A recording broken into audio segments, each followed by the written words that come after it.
Hey guys, welcome to the shop. So I've been digging a little deeper into our paperweight here. Um, Long story short, for those of you who aren't familiar, I got this gun. It arrived damaged in shipping. I'm waiting on a UPS claim. They take as long as they take, and I've looked into it to see really how repairable the firearm is. And long story short, it really does need a new breech block. What the measurements I took, and I can show you how I got these, is we have a huge amount of taper. This receiver has been bent downwards like that, and you really shouldn't bend it back. So what I need to do is fit a new breech block. And if you're a machinist, you'll probably know this trick, but you can use adjustable parallels and stick them inside, tighten the screw on them, and now I can get a transfer measurement off it. And this works pretty well. I always take 4 or 5 before I take an average, because again, there is some error in this process. Dirt in the system can impact your measurement, etc.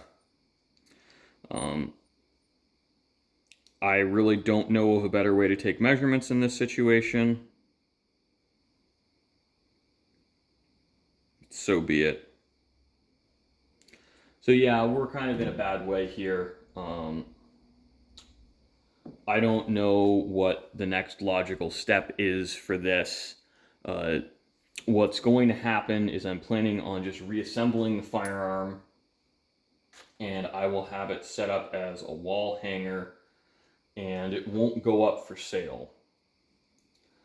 I think in time, if I can find an oversized breech block, I can modify everything to fit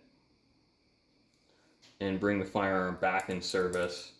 This is actually something to be aware of. If you have an original Sharps gun, you may not have this dovetail plate.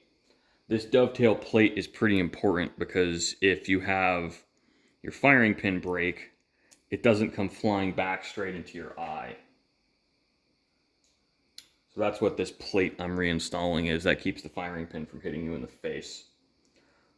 That was an issue with some of the early cartridge Sharps, because there's nothing between you and it.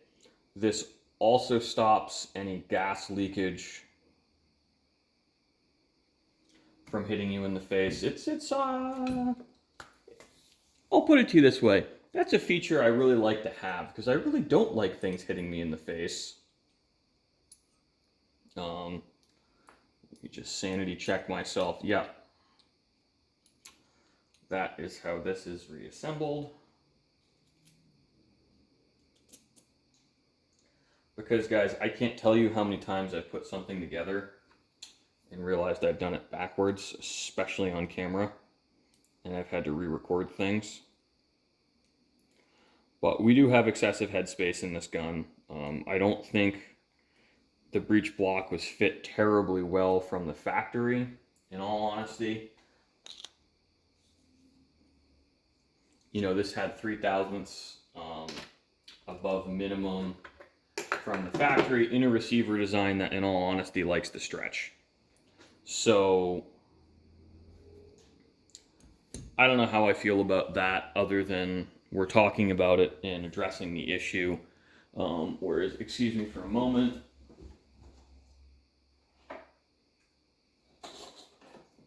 So what I'm going to do kind of is my first step, and for those who know what I'm doing, this is probably quite obvious.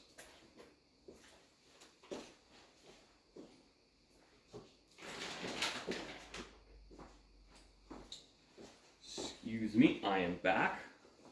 But we're going to glue everything back together. And part of that is going to be me putting release agents on all of the surfaces and finding a screwdriver that doesn't twist off, because these screws are very tight.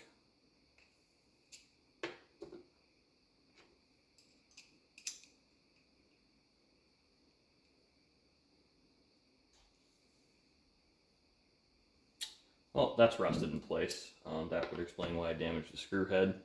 And again, something I'm a little annoyed that the screw head's damaged now, but frankly, this gun is a total loss anyway. So if I can get any value out of it, even as a wall hanger, I'm happy.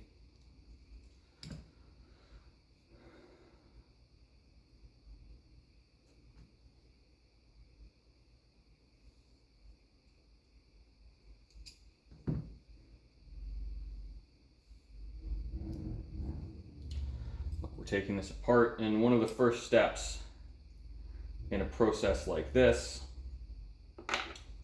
is make sure you don't lose your screws, but put release agent on absolutely everything you do not want epoxy sticking to. And I like to do it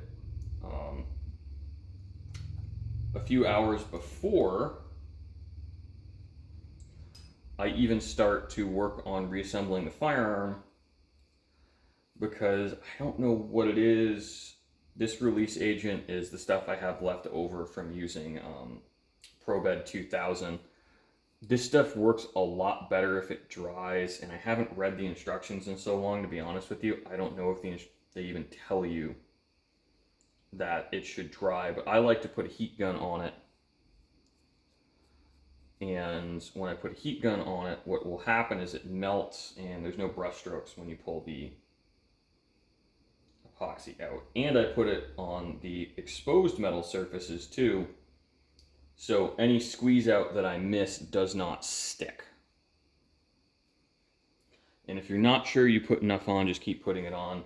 The worst thing that happens is you will get some wrinkles in your finish, which really in the grand scheme of things is kind of a non-issue, guys.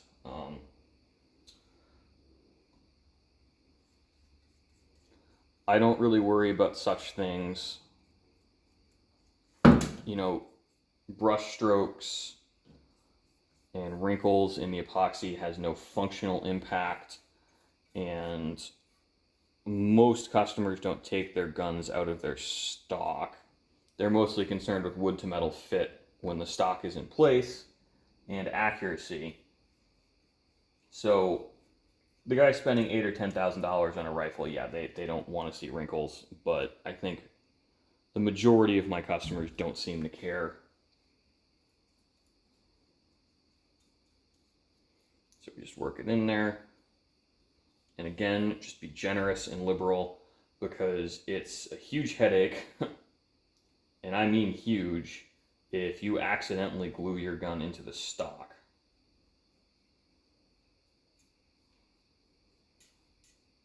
And this stuff just cleans off with alcohol.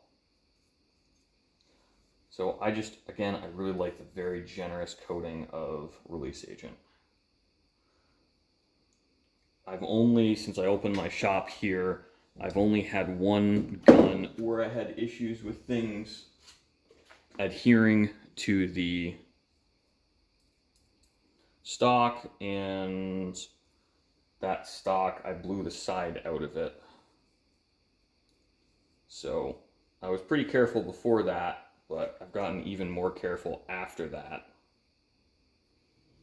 And I know one guy I've talked to goes as far as putting 2 coats of release agent onto everything.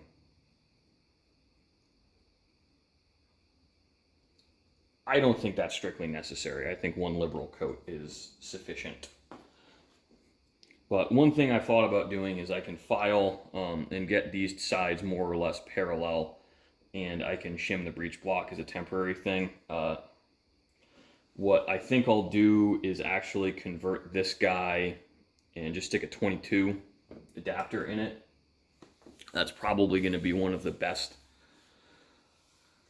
not the best choice, but really the only practical choice when we look at cost effectiveness, because if I stick a 22 liner in this, I'm basically the cost of a factory 1022, at least once insurance pays out. So I think that would be a pretty entertaining end to this. I'll at least have some fun with it. So thanks for watching, guys. Hope you enjoyed, and I hope you have a lovely Labor Day weekend. Or is it Memorial Day? I can never remember. It's one of those weekends. It's the one in September.